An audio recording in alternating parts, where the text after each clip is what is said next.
boa noite. Nossa live de sexta-feira, mais uma vez.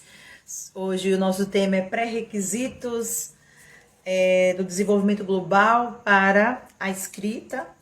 O que vem antes? O que a gente precisa ensinar antes para que a criança desenvolva bem a escrita? Minha gente, a gente vai ter hoje aqui a Natália Barreto, fisioterapeuta top das galáxias, vai estar falando com a gente. Ela já entrou aqui. Eu já vou estar solicitando a participação dela, tá? Vai mandando aí, gente, para seus amigos, suas amigas, nossas colegas aí, profissionais da educação. Deixa eu ver aqui se eu consigo, tá? Então, Dânia. Oi, Nath. Oi, boa noite. Boa noite, caiu a primeira aqui. Eu estou fora do domicílio, então não sei se minha internet tá boa, se minha imagem tá boa, meu áudio. A sua imagem tá boa, tá muito Tá boa. pronto. Tá muito Eu, boa. eu fiquei nessa dúvida. Eu viajei para fazer um curso, então vim despreparada, né? E aí armenguei aqui para colocar um suporte e tá tudo certo, estamos aqui. Boa noite, Ai, que tá massa. entrando. Gente, sejam bem-vindos, todos que vocês estão chegando aí. Manda essa live. Hoje a gente vai estar falando sobre os pré-requisitos do desenvolvimento global, tá? Para a escrita. Eu estou super curiosa, porque eu sei muito pouco sobre isso aí. Vou ser sincera, né, minha gente? Sei muito pouco, estou aqui para aprender junto com vocês. E, Nath, eu quero que você agora já se apresente aí para a galera, né? Quem for chegando depois vai perder essa parte, mas se apresentar aí para a galera, para o pessoal te conhecer. Então, eu sou Natália Barreto, sou fisioterapeuta, especialista em neurofuncional. Eu trabalho com crianças que apresentam desordens motoras, sejam elas de qual origem que for, né? Principalmente neurológica, mas com crianças que têm paralisia cerebral, síndromes congênitas. Então, é um público que dentro da neurofuncionalidade, né, é bem abrangente. E eu tenho uma formação bem ampla nesse sentido, né? Eu estou sempre buscando novos recursos, novas formações, porque a gente sempre tem algo a aprender, né? É, E a gente vai falar muito sobre isso hoje, né? Assim, a questão do processo, a questão do aprendizado, né? Principalmente em relação à escrita, e você vai me ajudar mais nessa parte, assim. Mas aí a gente está trazendo um tema, Sandra, hoje, que muitas pessoas nem imaginam, assim, né? Muitas pessoas pensam só no foco final, né? No fim, que é a escrita. sim, E esquece, sim, e esquece que ela vem de um processo, de um longo processo, né? Que vai desde o nascimento da criança até o momento mesmo em que ela está ali na fase escolar e precisa desempenhar essa habilidade, né? Que é uma habilidade mais hierarquizada. Então, todas as habilidades hierarquizadas passam por um processo de aprendizagem de habilidades mais grosseiras, né?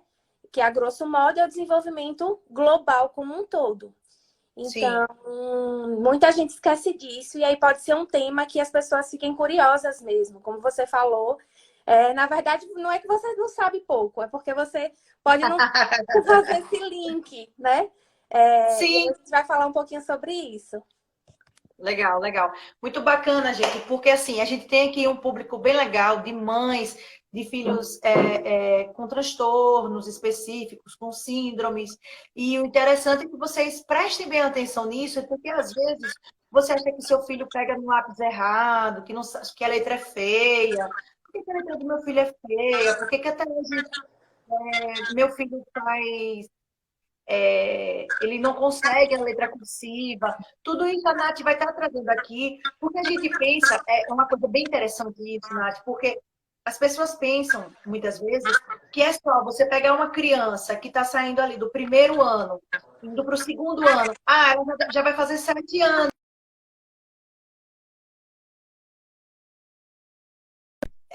A gente sabe. Pausou para você. A gente sabe que a gente precisa de muito. Parou, voltou. Parou? Mas voltou. Mas então aí a gente sabe que a gente precisa, para que a criança transite entre uma letra bastão para a letra cursiva, existem vários pré-requisitos. E aí a gente hoje vai falar de uma coisa que já antecede, inclusive, a letra bastão. A gente vai falar ali da educação infantil, da criança pequenininha, tá? É isso que a Nath vai estar trazendo aqui para a gente hoje. Então, Nath, fala aí para a gente o que é o desenvolvimento global. Assim, só para ter uma noção, pode dar exemplo, fique à vontade. Então, desenvolvimento motor global são todas aquelas habilidades que a criança vai adquirindo ao longo do tempo, a partir do nascimento, né? E que traz à tona toda essa motricidade global mesmo, né? Esse desenvolvimento da parte motora, que vai desde movimentos muito amplos até movimentos mais finos, né? Mas que precisa de um pouco mais de coordenação, de concentração, que é como a escrita, né? A escrita já é um processo mais fino. Normalmente, a escrita ela é muito trabalhada em conjunto com os terapeutas.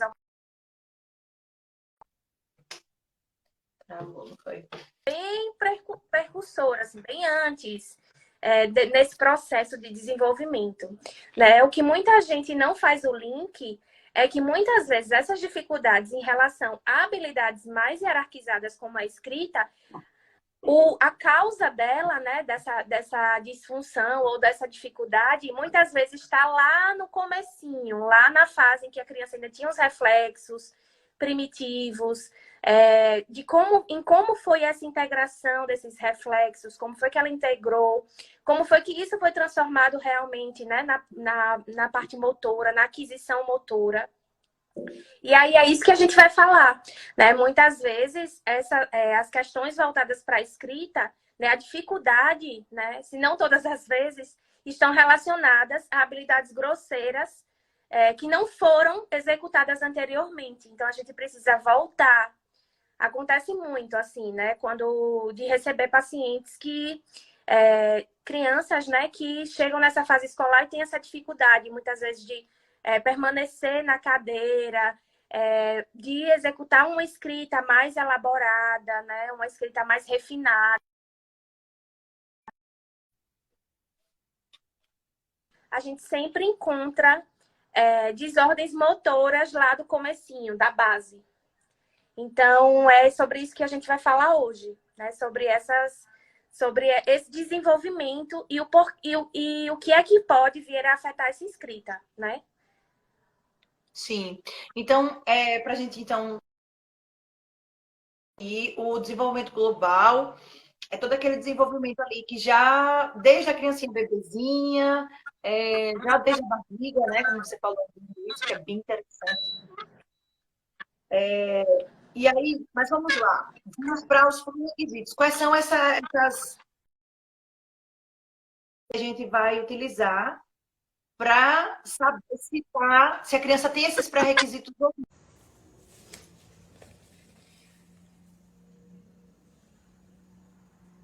E aí, boa noite, voltamos. E aí, pessoas, simbora para essa live. Eu tirei até o filtro, viu, minha gente? Tirei até o filtro para não pesar tanta beleza. Se achando pouco. Bora lá? Tirei até o filtro. Agora esse negócio vai. Vamos ver se esse filtro, ter tirado o filtro, diminui aí o peso da beleza, viu, Juju? Minhas irmãs bonitas aí, Luana, Juliana. Vai mandando aí pro povo, minha gente. Cadê a Nath? Entrou? Nath, entrou. Vamos embora, que eu quero aprender. Jesus amado. Cadê o bicho? Manda aí pra mim a solicitação, Nath. Não tô conseguindo, não. Chega, mulher. Estou.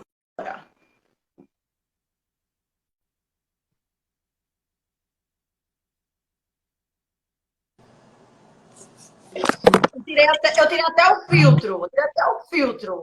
Eu tô sem filtro. Eu tava com filtro, que eu queria ficar assim, sem rugas e sem espinha. Mas esse negócio tá me ajudando. Aí agora vamos sem filtro, que esse negócio vai andar. Vai sim. As pessoas estão entrando. Os que estão entrando, que não estavam antes, a gente está falando sobre os pré-requisitos, tá? Do desenvolvimento global para a escrita. E aí a Nath já estava começando a explicar, eu até salvei lá no IGTV, depois eu dou um jeito. E aí ela vai agora explicar para a gente quais são esses pré-requisitos, quais são as habilidades que a criança precisa ter, né? Quais são esses pré-requisitos para que a criança alcance um objetivo que será a escrita, tá? Pode falar, Nath. Sejam Então, bem-vindos, viu, gente? então, recapitulando, né, eu estava falando que essa escrita é uma habilidade mais hierarquizada, né? E que, como toda habilidade hierarquizada, agora é o avião, a gente precisa trabalhar antes atividades, né, para a conquista de habilidades mais globais. Que atividades são essas? O desenvolvimento motor mesmo dessa criança. Então, Tá. quando a gente fala em escrita, muitas vezes se pensa só na fase final, né, desse processo, que é justamente a pegada do lápis, né, o movimento para, né, os movimentos mais circulares, né, da cursiva, que muitas Sim. vezes apresentam muitas dificuldades. E aí a gente esquece que muitas vezes essa dificuldade apresenta vem lá de uma base, né, que é a base do desenvolvimento motor como um todo, né? Então, normalmente crianças que apresentam alguma dificuldade de regulação de tônus ou alguma dificuldade, né, de força mesmo, em modular essa força, né? Muitas empregam muita força para fazer, né, o movimento, outras É. pouca força, então é aquela letra que fica mais fraca, aquela letra que fica mais forte. Tudo isso está relacionado às atividades de base dela, do desenvolvimento motor. Então, essa modulação da força, né, que é a força que a criança emprega para o movimento, ela é trabalhada ao longo do desenvolvimento, né? E aí, como a escrita, ela é uma habilidade hierarquizada. Ela precisa que essa criança tenha passado por outros processos anteriores, né, de regulação desse movimento, que tenha coordenação para realizar essa atividade. Então, a gente vai falar um pouquinho sobre essas habilidades anteriores que essa criança precisa para desenvolver essa escrita, né? E aí, recapitulando um pouco desse desenvolvimento dessa criança, a gente, pensando em escrita, a gente pensa, inclusive, lá na fase gestacional. Como essa criança se comportava intraútero, né? Se essa criança foi prematura, se essa criança nasceu né, a termo, quais foram as vivências intraútero dela, porque isso vai refletir na maneira como ela vai se comportar aqui fora em relação aos reflexos. Se é uma criança que vai integrar os reflexos primitivos com mais facilidade, se ela vai demorar um pouco mais a integrar esses reflexos, tudo isso acaba repercutindo, né, nessas habilidades motoras mais grosseiras, que é relacionada ao desenvolvimento motor, e lá, né, depois desse desenvolvimento motor global, lá na escrita. Acho que a pessoa... Certo. Então, deixa eu colocar aqui de novo. Aí, coisou aqui para mim de novo. Ah, baixou. Vá. Então, então sabendo disso, por exemplo, quais são vamos lá, uma criança que ela tem um tônus baixo, né? Ela e às vezes acontece, não por ter um tônus assim baixo, mas eu vejo, eu tive um aluno, ele é autista na verdade, ele não deixou de ser. Ele é autista, mas ele tinha aquela coisa de não. Olha, ele puxava corda, puxava assim, sabe aquele exercício de puxar? Ele empurrava as coisas assim, bolas grandes e tal. Ele fazia alguns movimentos e eu achava tão interessante que na hora de pegar no lápis, ele não pegava no lápis direito e a letra dele. Isso é a maior luta pra gente. Ele agora, eu acho que ele já tá com 7 anos, eu acho.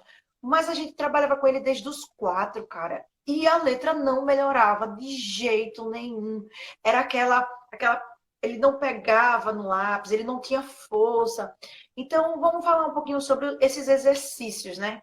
Essa forma de estimular. No caso de uma criança dessa, como esse exemplo que eu estou te dando, o que você indicaria aí? Então, uma criança dessa precisa passar, ser investigada, né? Precisa investigar o porquê dessa dificuldade em relação a essa pega do lápis, né? Em relação, provavelmente ele tem aí alguma dispraxia, alguma questão de coordenação envolvida. E aí essa coordenação global também, motora global, também deve ser prejudicada em algum sentido, né? Porque a escrita, ela exige sim uma coordenação, né? A gente precisa que toda essa musculatura de tronco e de membro superior estejam bem estabelecidas, né, para que esse movimento ele aconteça. Como eu falei, é um movimento muito refinado, né? A escrita é um movimento refinado. E aí, se a criança não consegue ter um sinergismo muscular adequado, não consegue coordenar muito bem o movimento para essa escrita, ela vai acontecer de uma maneira indesejada, né? Ou pode vir a não acontecer. Então, a gente vê muito que normalmente são crianças que vêm de um processo de colocar muita força ou debruçar muito o tronco sobre a mesa para fazer essa escrita, de não conseguir segurar o papel e trazer o movimento da escrita junto, né? Acontece. Essa coordenação bilateral muitas vezes está afetada, né? Então, são pré-requisitos motores que precisam ser trabalhados anteriormente ao processo da escrita, né? E quando junto, né? Então, como eu tinha falado na live anterior, que foi cortada, o papel do terapeuta ocupacional nesse processo é fundamental, porque o trabalho dentro dessa motricidade fina, que vem depois da motricidade global, a motricidade grossa, né? A criança primeiro conquista essa motricidade mais grosseira, depois ela vai refinando, transforma numa motricidade mais fina e aí vai para esses movimentos mais hierarquizados, mas que exigem dessa criança uma sinergia, um sinergismo muscular, que é a combinação de vários músculos para que o movimento aconteça de maneira fluida. Então, esse é um dos pré-requisitos, né? É a gente realmente observar como é que essa criança está fazendo, coordenando esse movimento, planejando esse movimento, porque tudo bem, a gente sabe que depois ela automatiza, né? A gente sabe que pega um papel e rapidinho a gente escreve, porque já é um mecanismo automatizado. A gente precisa pensar o que a gente está, né? Mas já é automatizado. É diferente da criança que está aprendendo, né?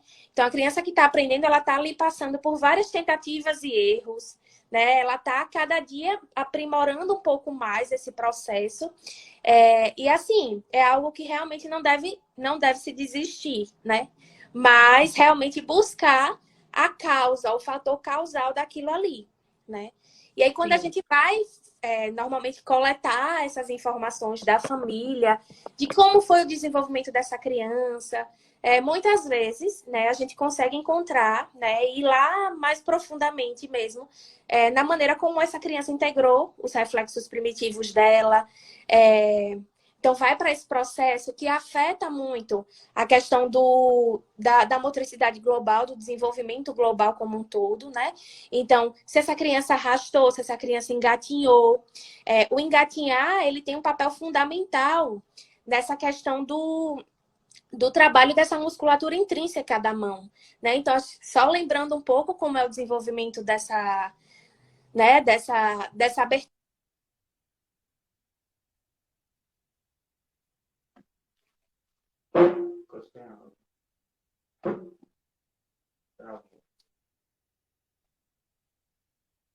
Tá sem áudio. Vocês estão ouvindo, minha gente? E aí, pessoas? Tá travado para vocês? Tá travado? Travou. Ela A saiu. sua não, a sua tá normal. Ah, tô vendo aqui, só tô eu agora, ela saiu. Eu acho que ela saiu para voltar, né? Nath travou. Ela vai voltar. Vamos esperar que ela aparecer de novo. Acho que a internet lá, né, gente? Ela tá em São Paulo e ela viajou, deve estar em hotel, e aí não tem muito como ela ter, como é que eu posso dizer? Controle sobre isso, né? Mas vamos ver, deixa ela voltar. Quando ela voltar, eu chamo novamente. Então, minha gente, a gente está falando aqui sobre esses pré-requisitos. Olha, interessante que ela falou sobre engatinhar, né? Como é importante que a criança passe por esse processo. E a criança que não teve o processo do engatinhar, ela vai ter com certeza alguma dificuldade na hora da escrita, né? Vamos ver aqui. Deixa a Nath voltar para ela estar falando. E aí, muitas vezes, tem coisas que a gente acha que só fazendo aquele pontilhado, né? Trabalhando no movimento de pinça, a gente resolve. Algumas coisas a gente vai ter que trabalhar os pré-requisitos, coisas mais globais, coisas mais anteriores à motricidade fina. A gente vai ter que trabalhar primeiro a ampla, né? Como ela estava falando. Muito interessante esse tema. Deixa eu convidá-la aqui. Ela voltou.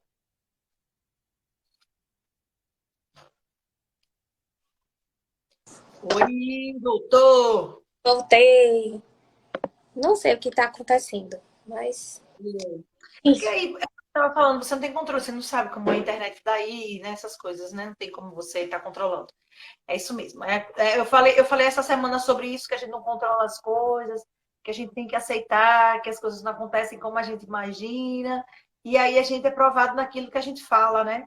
E aí a vida vai mandando situações para a gente colocar em prática aquilo que a gente está falando. Então é bem isso hoje, né? Bem isso.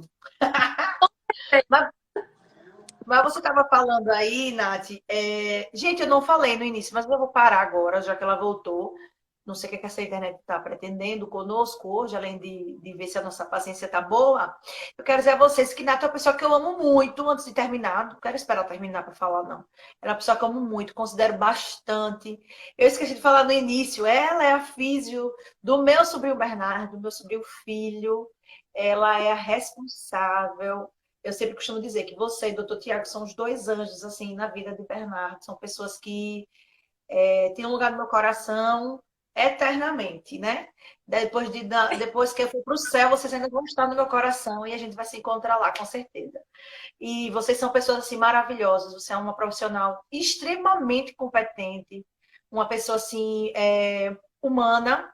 Porque, assim, gente, não basta ser só uma boa pessoa, né? Você não tem que ser só uma boa pessoa, você tem que ser também um bom profissional. E, e Nath é isso. Nath é uma boa pessoa, um bom ser humano. Ela demonstrou isso várias vezes pela conduta dela, porque o que mostra quem a pessoa é não são as palavras, não é o que ela fala, e sim a conduta, a forma como a pessoa leva as coisas, leva a vida e considera as outras pessoas. A gente vê muita gente que é boa de blá blá blá, mas quando você vai ver a conduta, não condiz com aquilo que a pessoa fala, né? E aí tá até minha irmã Luana aqui. E eu sou muito grata a Deus pela sua vida. Você é uma pessoa muito importante para muita gente. Eu tenho certeza que, como você é importante para mim, para minha família, você é para várias outras famílias. E assim, essa live é uma live para a gente aprender, mas eu quero aqui estar rasgando seda mesmo. Deus sabe no coração. Quero dizer que você é muito importante. Nunca esqueça, todo dia que você botar assim a sua cabecinha no travesseiro, lembre, meu Deus, meu coração assim bate junto com tantos outros coraçõezinhos, tantas outras pessoas me amam. Obrigada, meu Deus, porque eu sou amada, porque você realmente, você é amada, tá? Obrigada. Ah, fiquei emocionada agora. Ah, não tem problema, não tem problema. Fiquei sem palavras. Sem Não, mas problema. tudo é muito recíproco, né? Eu sempre falo que a gente não se aproxima nesse mundo por acaso, né? Cada Exato. pessoa que entra na nossa vida, que faz parte da nossa trajetória, do nosso caminho. Vocês são pessoas que também me ensinam muito todos os dias, Beco principalmente, né? Que me faz buscar, ir atrás, né? Sempre pensando no que eu posso oferecer de melhor experiência para a vida dele, né? Então, eu sempre tento aproveitar ao máximo cada momento que eu tenho com ele, né? Com vocês. Todos esses momentos de partilha que a gente tem. Realmente, a gente se torna uma família, né? Uma É, única família. E, assim, é tudo muito recíproco, realmente, né? Então, assim, eu sempre falo para as pessoas, assim, né? Que vão se aproximando, que nada nessa vida acontece por acaso, né? A gente sempre tem o que aprender e sempre tem o que ensinar as pessoas, né? A gente sim. sempre, cada processo é um aprendizado realmente, né? Seja no amor, seja na dor, né? Mas assim, é aprendendo, né? Vivendo, aprendendo e aproximando pessoas maravilhosas. E graças a Deus, assim, né? Eu sempre agradeço todos os dias, assim, as pessoas que vão surgindo na minha vida, né? E é isso, assim, é realmente tudo muito recíproco. Ah, um beijo, meu amor.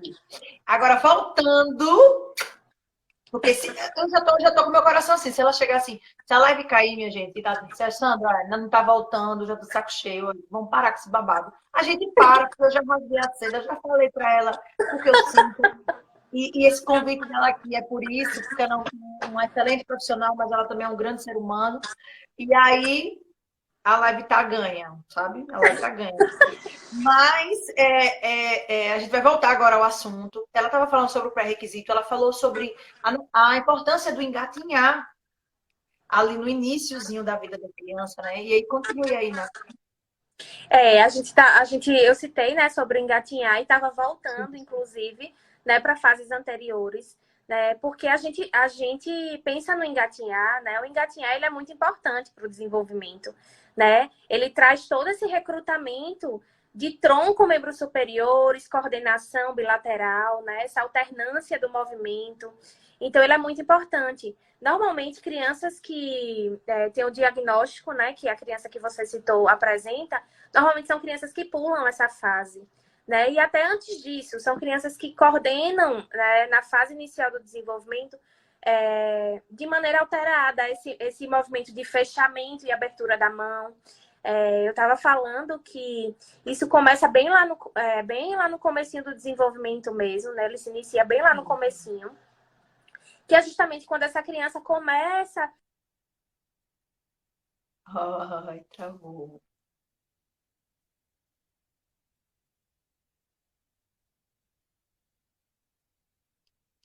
Sou eu que tô travada? Aí não é que não travou, não. Não, você tá se mexendo. E aí, pessoal? É o dela. É a internet de Nath. Pra caramba, velho. Ó, caiu de novo. Caiu de novo, Brasil. Nath, volta, Nath. Gente, o que está acontecendo, minha gente? Que essa internet que não está colaborando conosco travou. Mas eu estou aguardando, então, ela voltar. E a gente tá aqui? Pronto, mulher. Simbora. Que você saiu aqui do meu.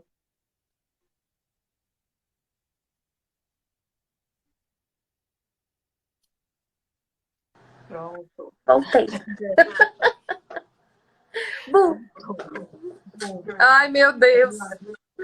Toda hora corta o raciocínio, né? O problema não é só porque cai, é porque a gente quebra também o raciocínio e perde o fio da meada. O meu também e tá desse jeito. Não é, acho que não sei. Aqui também tá chovendo bastante, então pode ser isso. Também a chuva influencia, é verdade. Aqui em Aracaju não tá chovendo, não. Pelo menos onde eu moro não tá, não. Aqui tá frio. Mas, enfim.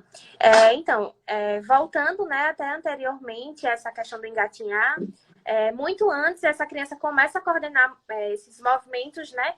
Começa mesmo esse processo da coordenamento de olho, mão, começa a observar os objetos, começa a interação com esses objetos, né? Começa a fazer as descargas de peso, essa abertura e fechamento, pegar o objeto e o soltar. Então, começa muito antes, né? Trabalhando toda essa musculatura intrínseca dessa mão. E o engatinhar, ele é muito importante nesse processo, justamente porque ele se aproxima bastante dessa fase, né? E é nesse momento que a criança consegue integrar de maneira, né, mais apropriada essa questão dos reflexos, né? E ela começa a estabelecer melhor coordenação desse movimento bilateral, que é o que a gente precisa, por exemplo, para a criança conseguir segurar o papel com a mão e escrever com a outra, conseguir coordenar esse movimento dos olhos com o papel, com um alinhamento, né, no processo da escrita, seguir uma linha contínua, sem interrupções. Então, são processos anteriores que são de extrema importância para essa questão. E aí a gente observa, né, trazendo uma parte dessa questão da integração dos reflexos, é que essas crianças que têm dificuldades nessas habilidades mais hierarquizadas, com certeza têm dificuldades em outras habilidades anteriores, né? Sim. Então, às vezes é uma criança que cai muito, o repertório motor realmente acaba sendo um pouco mais empobrecido.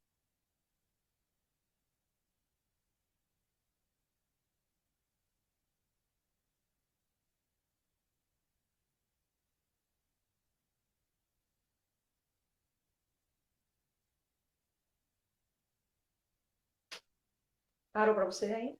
Tá normal. Ainda tá normal. Parou, foi? Ela já tá falando. Gente, caiu de Caiu novo. agora. E a gente caiu de novo. Oi, Maicon, meu brother. Ô, minha gente, que bom que vocês estão aqui, tá? Vocês estão tão pacientes, coisa mais linda. Muito obrigada por vocês estarem aqui. Caiu, a Dinati caiu.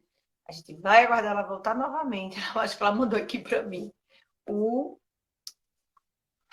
a solicitação de novo. Quando eu começo a ficar com vontade de perguntar, deixa eu só falar isso aqui, gente. Quando eu começo a ficar com vontade de perguntar, que já vim 200 perguntas na minha cabeça, cai.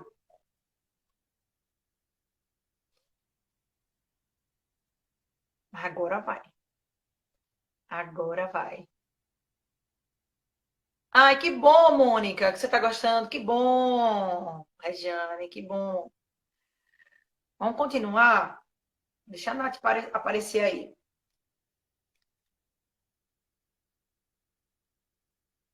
Então, gente, cadê a Nath? Deixa a Nath entrar. Então, vocês percebem aí a necessidade de quando a criança está pequenininha, expor a criança a estímulos, né? A você deixar a criança pegar as coisas, deixar a criança levar a boca, né? A criança começar a coordenar esse movimento, de pegar e soltar as coisas. A criança adora fazer isso, né? A criança pequenininha, ela pega e ela joga no chão já para a gente pegar, né? Então, você vê a importância desse movimento que vai ter total funcionalidade para quando ela for para a escola, quando ela começar a escrever, ser estimulada, enfim. Pronto, você vai ficar meio embaçada. Mas você tá aí. Estamos te vendo. Eu troquei, tá embaçado. Acho que é aqui. É a tela. Deve ter topado. Melhorou? Pronto, voltou. Desembaçou. Eu troquei o aparelho. Peguei um celular emprestado. Pronto, agora vai. Então, a gente estava falando sobre as fases anteriores. Então, no momento do engatinhar, essa criança faz toda essa integração desses reflexos. E aí ela começa a coordenar muito melhor o movimento, relacionado a essa coordenação bilateral, a esse ajuste de tronco, que é muito importante também, né, para o processo da escrita. Como eu havia falado, muitas crianças têm dificuldade, não é na pega do lápis, é na maneira como ela coloca o corpo para fazer o movimento. Às vezes anteriorizando muito o tronco, trazendo muito para trás. Então, normalmente, crianças que escrevem um pouco mais forte são crianças que anteriorizam muito o tronco, ou seja, que debruçam sobre a mesa para fazer o movimento. E isso é o quê? Isso denota o quê? A gente acha que a criança tem força, né, para a escrita, mas na verdade ela tem uma fraqueza de cintura escapular, ela tem uma incoordenação nesse sinergismo das musculaturas para o movimento. E crianças que normalmente escrevem muito largadas na cadeira, né, que vão para trás e fazem, normalmente é uma escrita mais delicada, mais fraca, né? É aquela que o lápis quase não aparece, né, no momento da escrita. Justamente por quê? Porque não emprega, nenhum dos dois casos emprega de maneira correta o quanto de força precisa ser modulada para aquele movimento, né? E o engatinhar, ele traz isso com muita preciosidade, assim, né? A criança, quando engatinha, ela tem uma noção de profundidade, que traz à tona essas questões, né? De quanto eu preciso trazer para modular essa força. Então, essa noção de profundidade, de distância do objeto, distância do papel para a questão visual. Então, assim, é nesse momento que essa criança realmente mostra que tudo está pronto para esse processo dar continuidade, que é no momento do engatinhar. E muitas das nossas crianças não engatinham, né? Não engatinharam. Então, muitas vezes, essa dificuldade está lá atrás. E aí, o que a gente precisa fazer?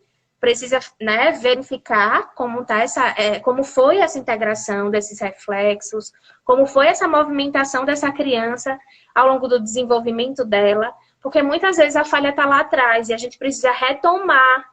E lá atrás, né, voltar para esse ponto-chave, que é a causa da dificuldade, e trabalhar essa causa. Então, muitas atividades, né, grosseiras, a grosso modo, de coordenação bilateral, né, de coordenação motora grossa mesmo, ajudam muito nesse processo da coordenação motora fina, né, que é a escrita, por exemplo. Entendi. Então, assim, Nath, uma mãe que ela sabe que o filho não consegue pegar no lápis e tal, até ela percebeu essa necessidade, e aí ela é encaminhada para uma físio. Talvez amanhã, mas físio não é só quando quebra uma perna. Porque, assim, as pessoas têm essas coisas, né? Por exemplo, muita gente não sabe nem para que... Eu estou doida para trazer uma PO aqui para falar da PO, né? O que é que o terapeuta ocupacional faz? Porque às vezes a pessoa pensa, é como eu. Você é professora, você só ensina criancinha na escola. Você é pedagoga, né? Aí, tipo, físio só vai fazer fisioterapia quando a pessoa sofre um acidente, quando quebra uma perna, né? Então, assim, se você, mãe, recebe um encaminhamento para uma fisioterapeuta, porque seu filho não está conseguindo escrever, seu filho não está conseguindo ficar sentado, diz aí o que é que essa fisioterapeuta ela pode ajudar, como ela pode ajudar essa família.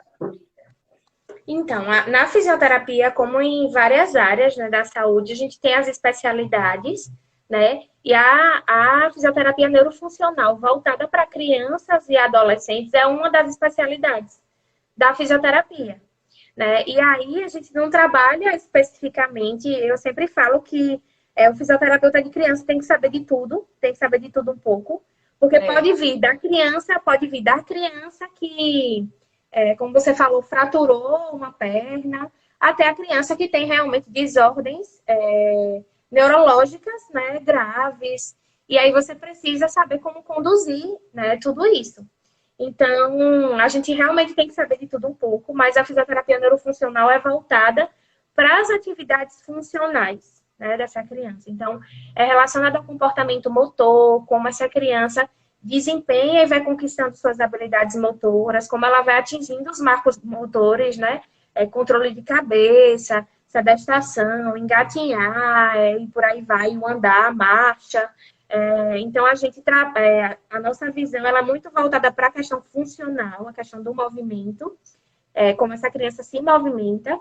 E aí a gente entende todo esse processo, né? De que uma coisa aprendida lá atrás é muito importante para algo que vai ser desempenhado lá na frente, como é o que a gente está falando aqui agora, né? A questão da escrita. Então, muitas vezes, as famílias se voltam para aquele processo final, que é, mas meu filho